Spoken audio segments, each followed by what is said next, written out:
So what I hope to show you with the assignments before the break.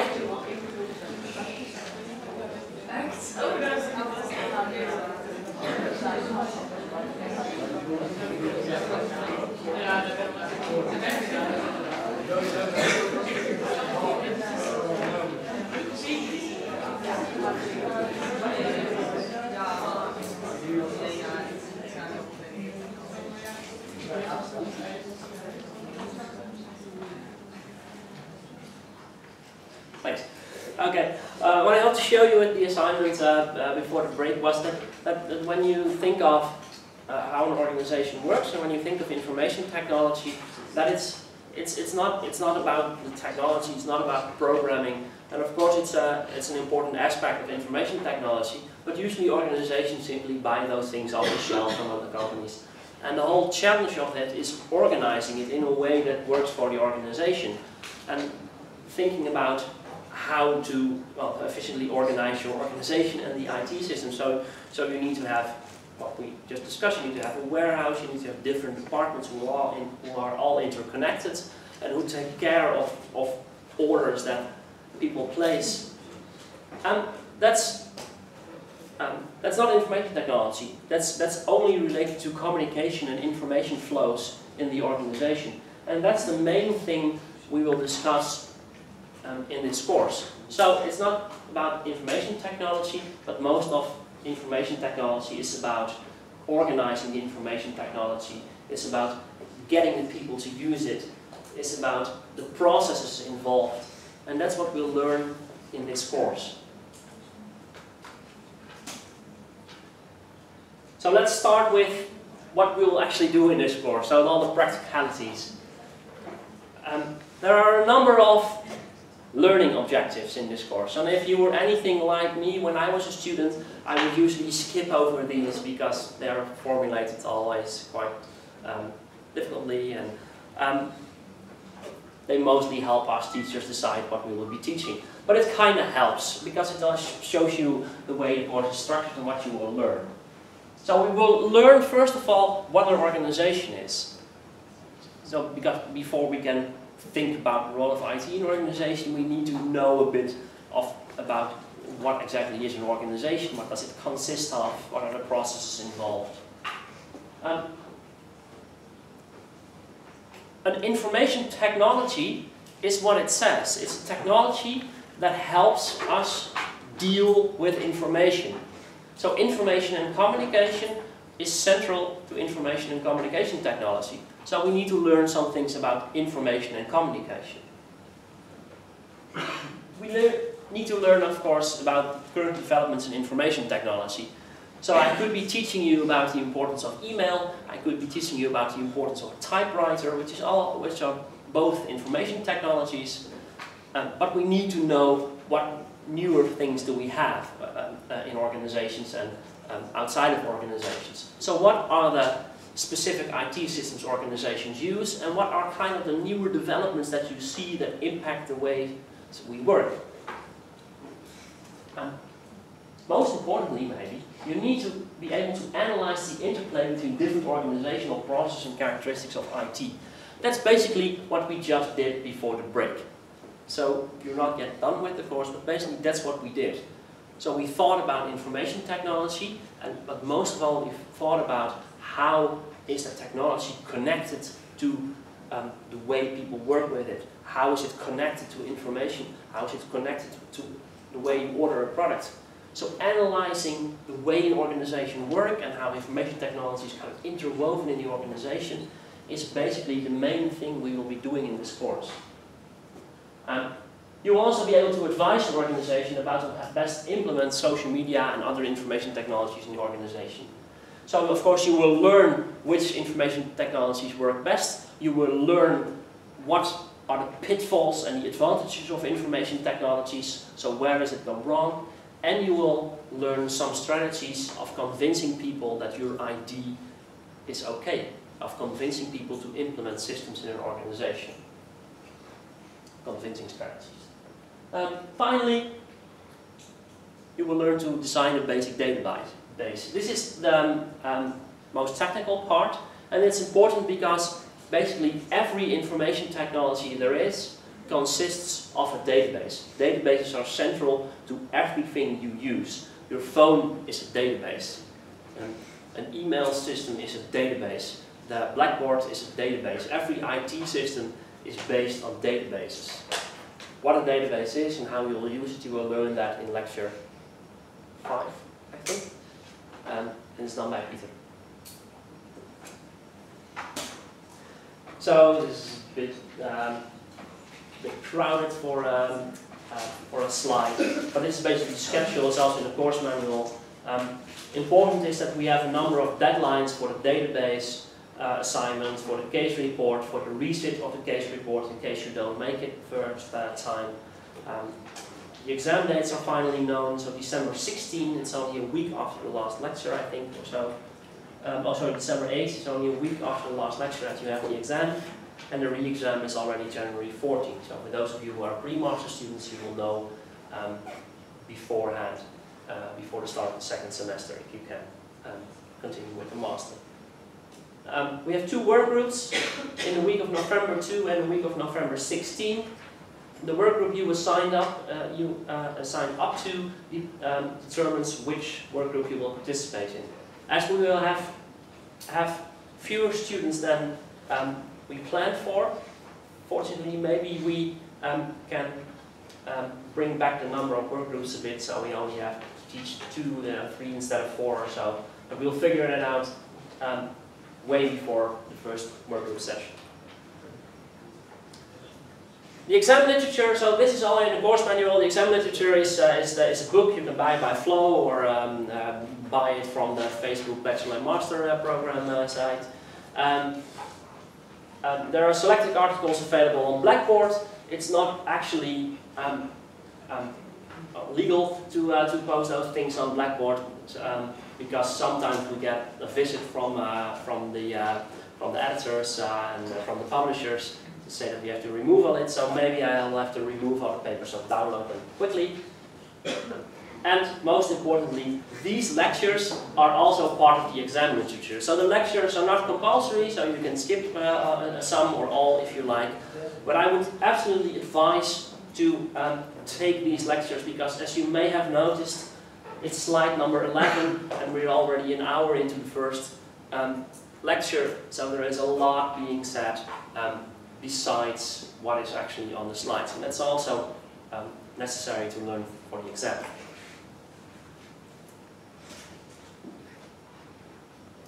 So the topics we'll discuss, so it's basically 2 things. So we'll discuss the basics of IT in organizations, so what is information, a bit about the technical stuff, the basics of we'll discuss the basics of an organization, and we'll discuss the way that IT is structured in the organization. So what's the relationship between information technology and the strategy of the organization, between information technology and the structure and culture of the organization, etc. The second part of the course, from let's say lecture 8 onwards, discusses the new developments, some newer developments in IT, which are also affecting organizations. So we'll discuss how social media affects the ways organizations work. We'll discuss crowdsourcing and open innovation. We'll discuss what e-business is a bit.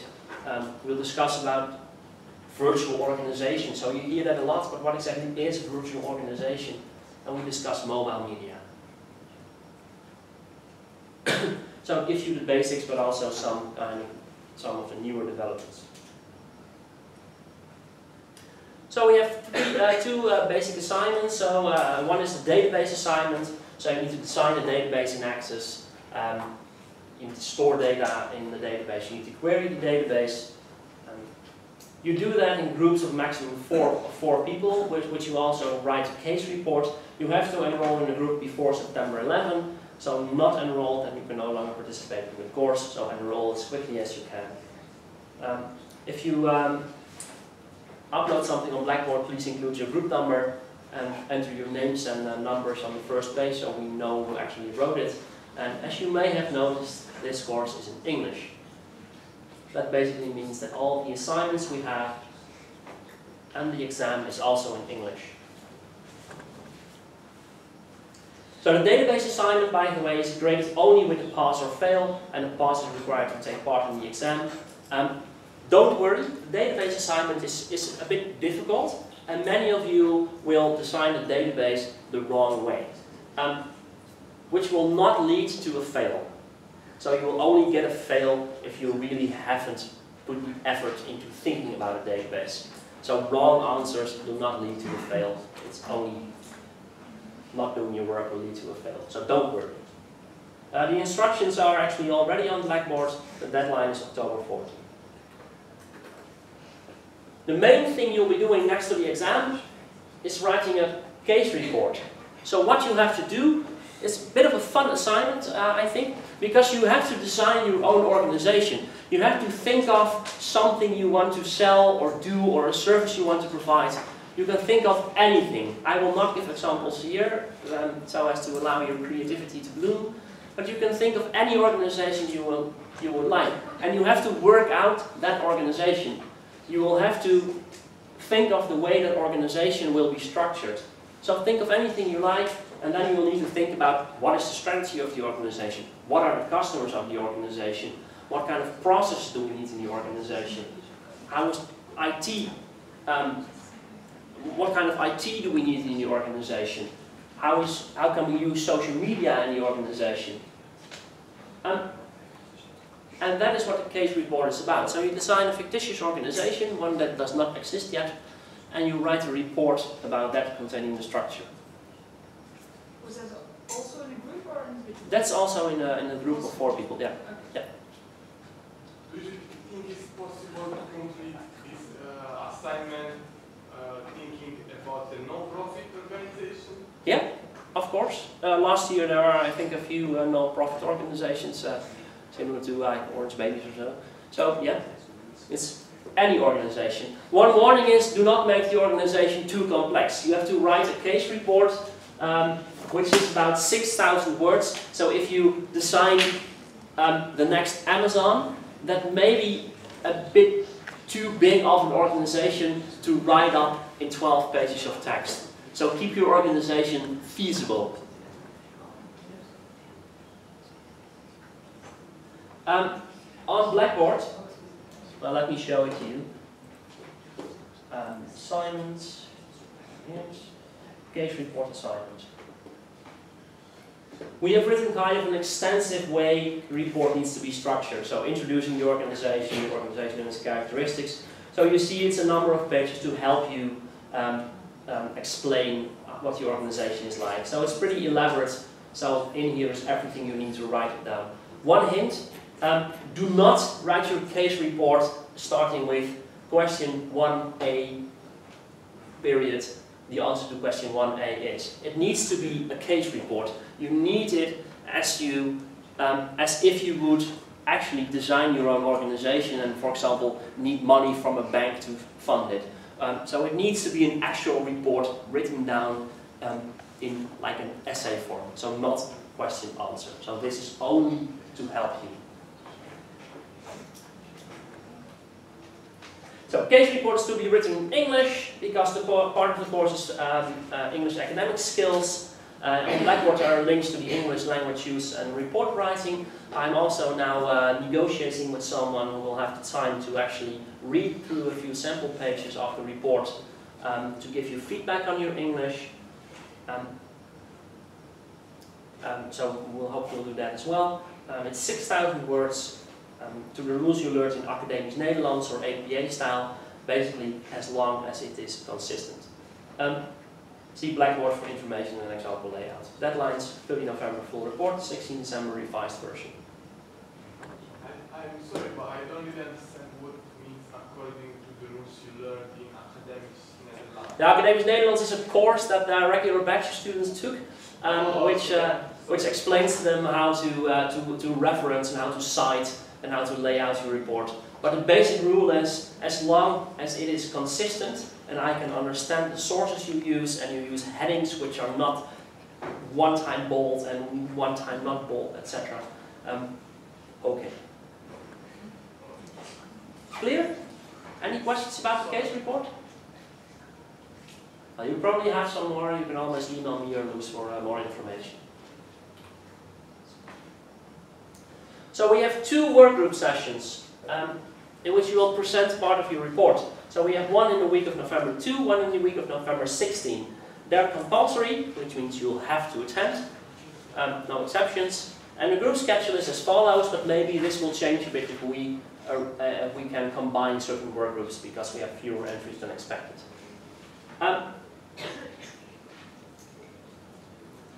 So in the work groups, what you will do is prepare a 5-minute presentation. You have to prepare the presentation as if you were presenting for your management team or maybe a bank, like a pitch in which you want money. So you need to prepare a presentation which is not, well, the lecturer asks us to come up with an organization, blah, blah, blah. So it really needs to be convincing. And in order to help you, we assign one other team, who is to be the management team for,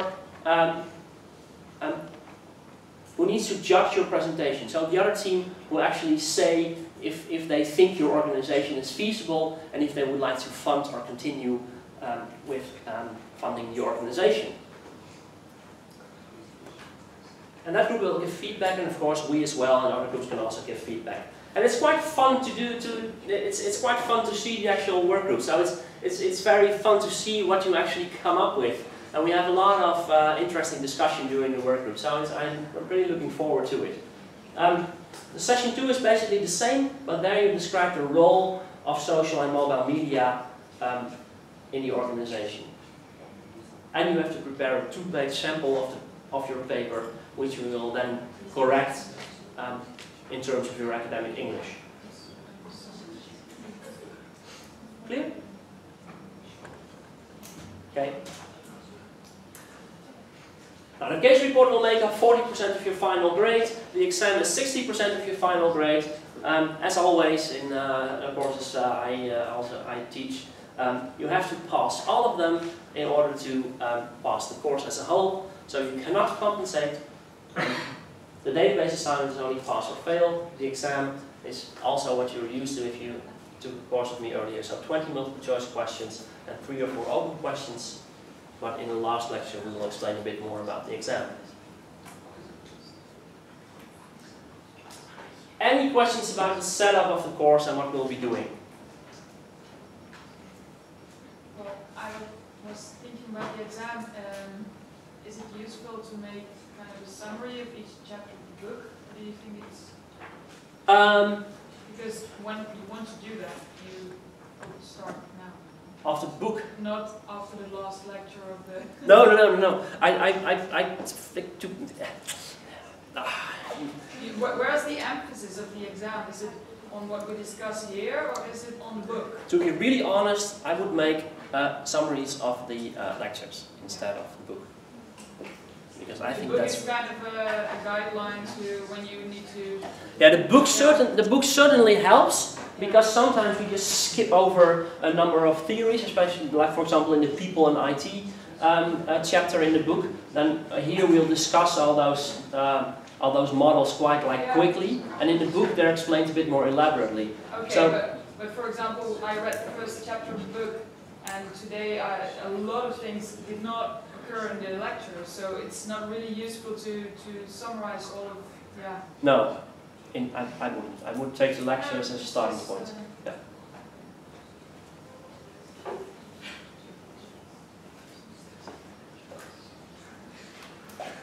So you, maybe it's even already there.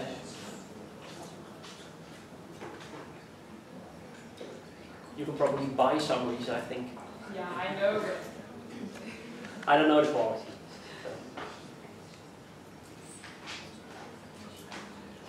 Okay.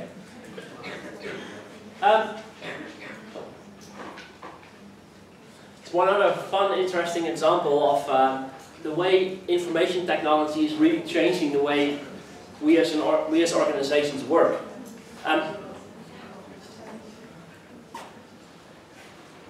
So who knows of internet sites where you can buy summaries from for courses? I won't give you a fail, but do you know of any such site where you can download it? Do you know the name of one? Yeah, Stuvia, yeah. It's actually, I forgot the name. It's actually made by two ex-students of me from the Pure University. They came up with the idea. And they still don't earn much, but they are becoming hugely popular in the Netherlands and in other countries as well. And that really kind of forces us teachers to change the contents of the course once in a while, because there are a lot of summaries available and also exams. So what I do, I'm a member of all those sites and I check are any of my exams, are they here? And if they are, I have to make a completely new exam. So that actually kind of changes the way we teach. And if those things become really popular, and if the quality of the summaries become higher, then maybe at one point we would think from, well, why have lectures or a book in the first place? So here you have the summary. Let's every week have a discussion about what you think is okay in the summary and what isn't. So if such a technology really takes off, that really forces us to change the ways we do business. And you already see it. You see it now in teaching. Right? You see all kinds of examples we take from everywhere. Our role as a lecturer becomes less and less important because you can Google everything or watch YouTube videos. So we need to rethink the way we teach. So one minor example of how IT changes the way we work. Okay. Why is information technology important in the first place? So a number of reasons. So my high school picture, nerds. So information technology is important because information technology is really complicated. So people who know how to work with that technology, people who know to program, people who know to build databases, people who know how the hardware works, are very specialized people, and they are a long way from the way the organization works. So information technology is important because you need to know what they're talking about. So for us it is important that we need to know a bit about information technology in order to know what people at the IT department in an organization are actually doing and what they can do for us. So maybe they just heard of an incredible new hardware revolution that will help us do business in a different way. So we need to be able to communicate with them. IT is important because it's really everywhere. Everything we do is now mediated by technology. You know, there is a camera here, my mobile phone is on the desk, and even in the break I'll check it. I use PowerPoint, we communicate course information via Blackboard, and that's only in an old-fashioned lecture room. Can you imagine what people in organizations use? Right? You have your email system, you have an internal communication system, and even if you look when you work on your computer, you have your phone with you, on which you receive WhatsApp and Snapchat messages. In your browser you have a number of tabs open with Instagram and Facebook and maybe some study-related information. You have Word, you have email. So there is a lot of applications that you use. So IT is really everywhere. From that follows that we increasingly depend on information. So if you look at the number of people working in an information-related job, it's almost half of the workforce. We work in an information-related job. The only thing we do is collect information from everywhere, translate it a bit in things we hope you understand, and then explain it to you. We deal in information. Stockbrokers, bankers, people working in an IT department, people working in an administrative department, organization consultants, management, they only deal with information. And information is everywhere. We need to keep track of our sales. Online advertisements can help us keep track of exactly which customers are interested in specific products, which is very good to know because we can really target them individually by giving them personalized product recommendations, but it increases the amount of information we need like tenfold. So we increasingly depend on information to do business. Finally, information technology enables organization change. Which basically means that sometimes you have a technology that really disrupts the way we do business. Imagine an organization in the 1950s, imagine an organization now, and see how the internet and internet technology has changed the way organizations work. An organization in the 1940s was very local. You didn't really have that much global organizations. The organization was also physically located in a certain space because people need to walk to other people if they wanted to meet them. Internet technology and information communication technology has really changed that a lot. And you also see that now, the mobile phone changed the way organizations think about targeting us. Maybe they can use our GPS or our NFC chips in the telephones to give us targeted advertisements when we're in the vicinity of the shop. So, new technologies such as the mobile phone, new technologies such as internet, new technologies such as 3D printing, really allow organizations to think about other ways of doing business.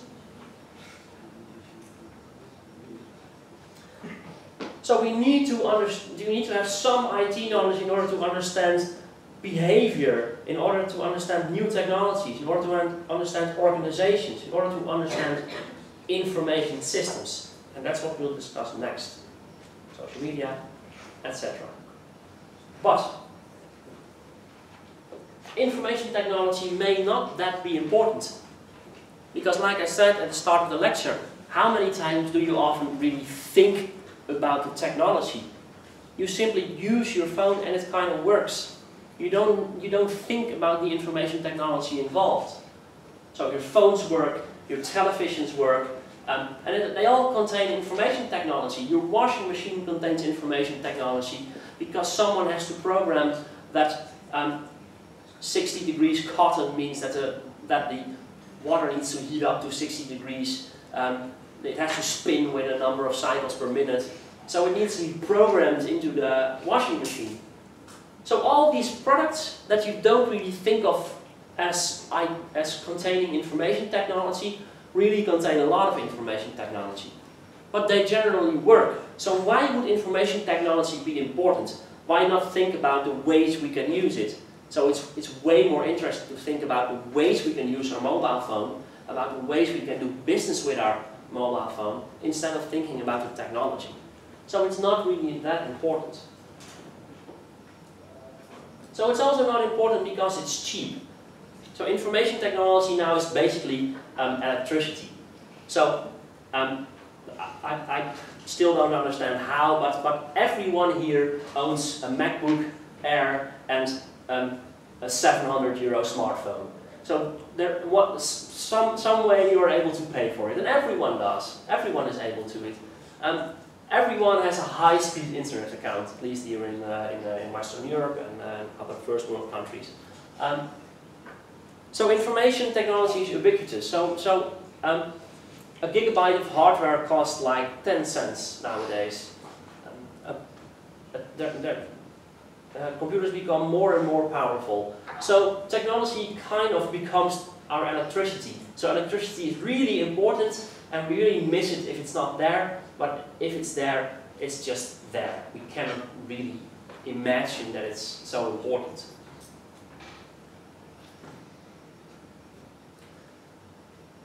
So on the other hand, information technology is important because it gives you job security. If you look at this graph containing job growth in certain sectors, you see that there's a lot of job growth in education, etc. But the most is in computer systems design and related services, which is the top one. So there's a lot of work in information technology.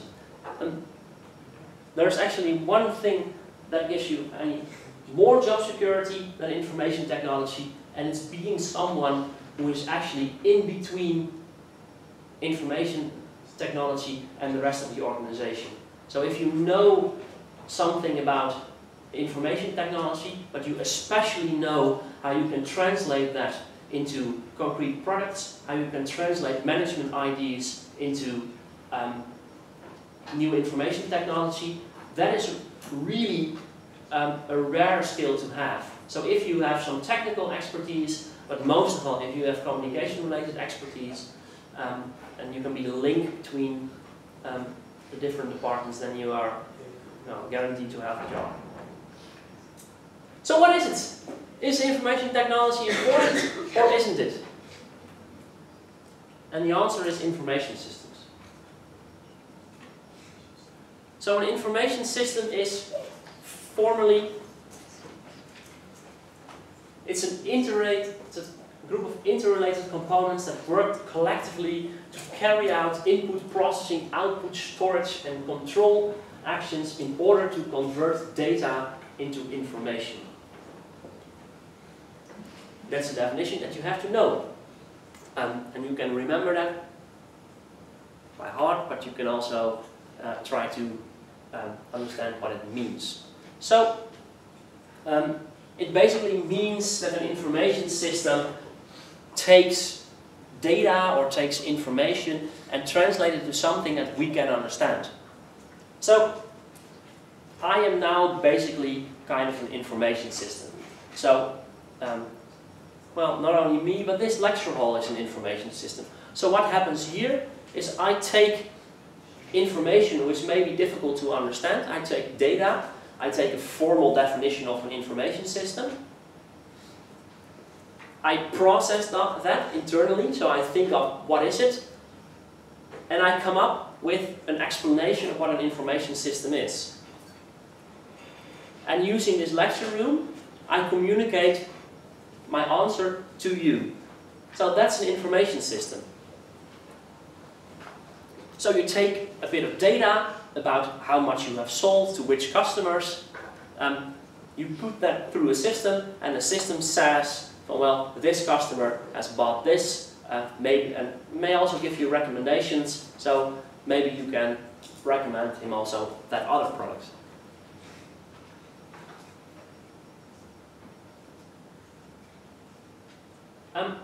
Important is that when you look at the definition and when you look at the 5 components below, you see that the interrelated components are hardware and software and data, so the real IT part, but they also consist of procedures and people. So an information system is information technology, but with a set of rules about what do we need it for, and people that we need to interpret the information. So if we have an information system which then just outputs data and there's no one around to know, well, to actually see the data or see the information, then it's useless. So we need people in order to take action on it.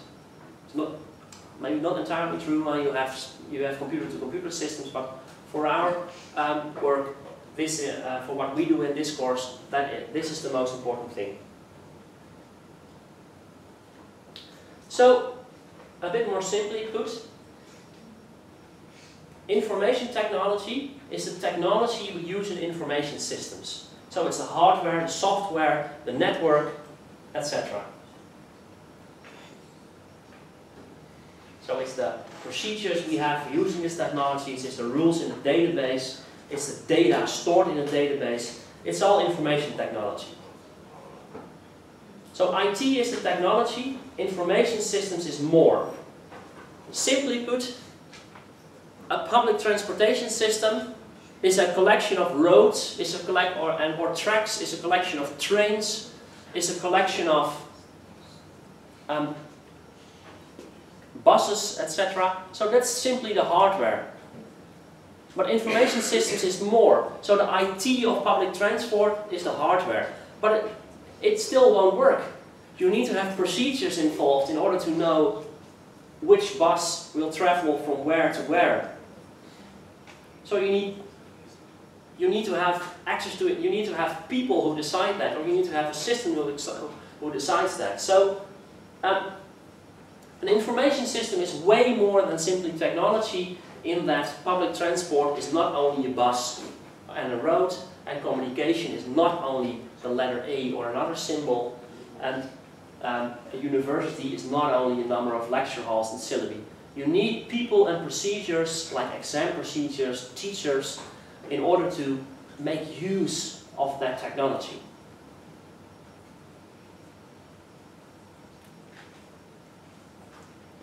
So basically an information system is the IT component together with the people and the procedures and the rules in order to make something out of it. And that's the answer to, is information technology useful? Oh, information technology is absolutely useless. There's nothing you can do with information technology. You can only do something with information technology if you make it into an information system, if you use it in a certain way. And that's the main goal of this course. So we won't teach you about information technology. We'll teach you about the ways in which organizations can use that technology in order to, like it says here, attain business goals. Because if I give everyone in my organization a mobile phone, that may be okay, but it may be better to think about why I would give everyone in my organization a mobile phone. I can make, if I have an old-fashioned organization, let's say a bakery, I can make a website, but it will only become useful if I think about why I would want a website. You see that with a lot with Twitter accounts and Facebook pages. You see a lot of organizations, smaller organizations, who thought, we need to have social media presence. So basically every organization now has social media presence, so they have a Twitter account, they have a Facebook page, but then they don't know how to use it. So it's not updated, or people start complaining on the Facebook page, and they have no procedure installed for dealing with that. So having your own Facebook page only is useful when you think about why. What will we do with it? Will we post regular updates or not? Will we use it as a corporate communication or customer interaction tool? If we do that, we need to hire people who keep track of our social media, of what other people post about us on social media. But social media is not a 9-to-5 job, so if we do that, then we need to have people who not only work from 9 to 5, but who are also willing to work in the evening and at night. And if we do that, we have to give them access to the system at home. So we need to install something which allows them to work from home. So you see that a simple thing as creating a Facebook page has a whole range of consequences throughout the organization. And that is really important. And only if you know how to correctly use that, then you can make something out of information technology. Only then is information technology useful. So that's why consultants always say you can buy information technology, but you can never buy an information system. And you need an information system in order to get something out of it. Consultants also say that because they want to not only sell the technology, but they also want to sell consultancy.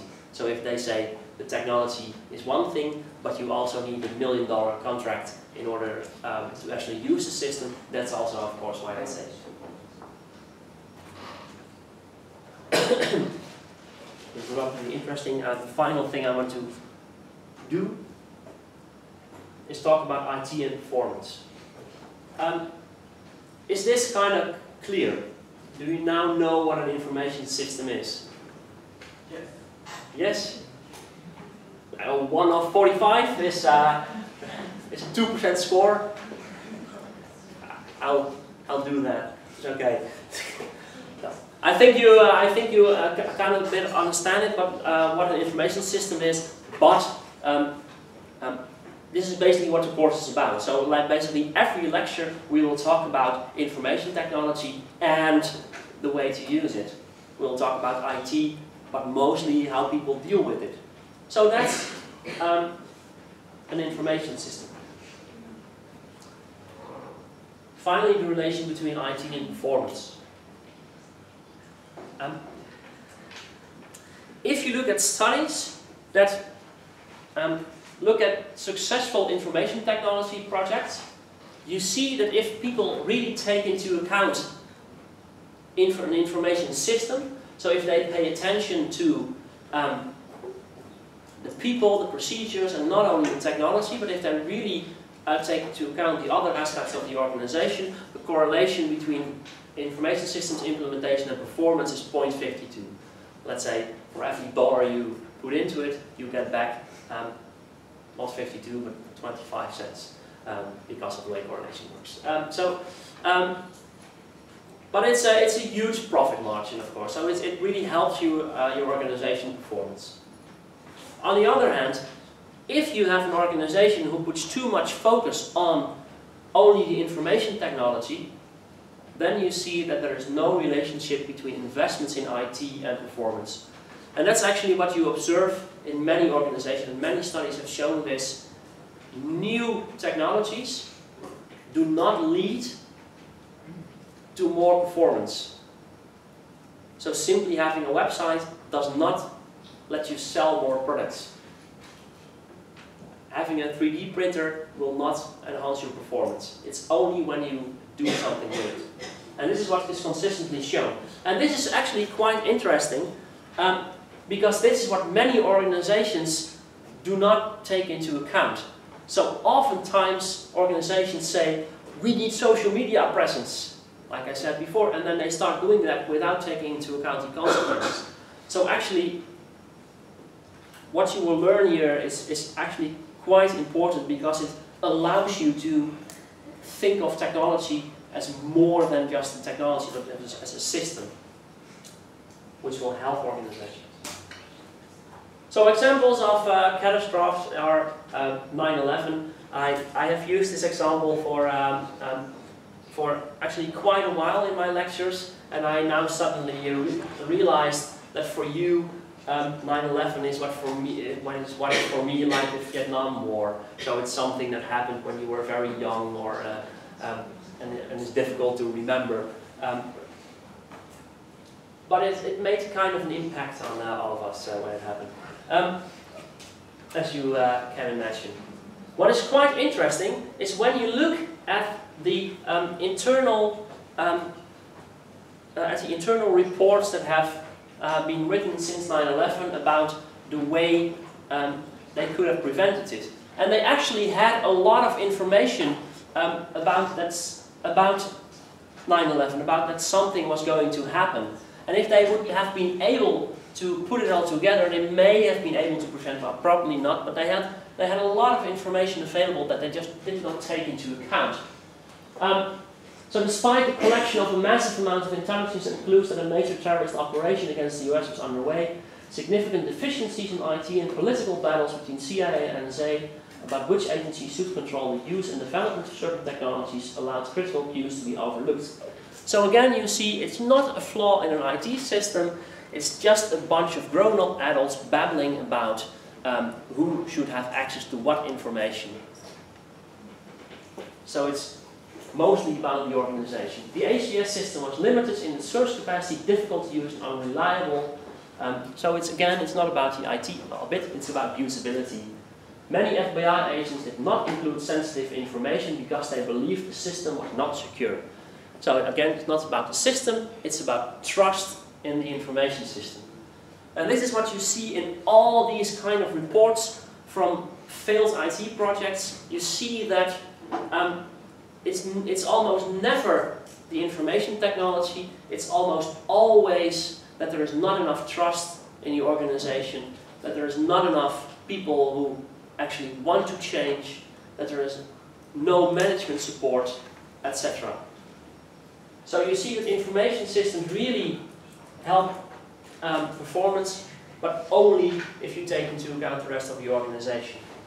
So productivity loss due to the lack of IT knowledge is about 19.3 billion euros in the Netherlands alone, according to a 2014 report, which is probably a bit much because they also took into account, for example, how fast people type, and that many older people cannot use a keyboard and type slower than they would have. So it's not maybe not really a fair estimation, but it runs in the billions. Okay, let's quit. Next week we will discuss information systems. We will discuss a bit about information technology. And well, that's it actually. So thank you for your attention, and I'll hope to see you next week.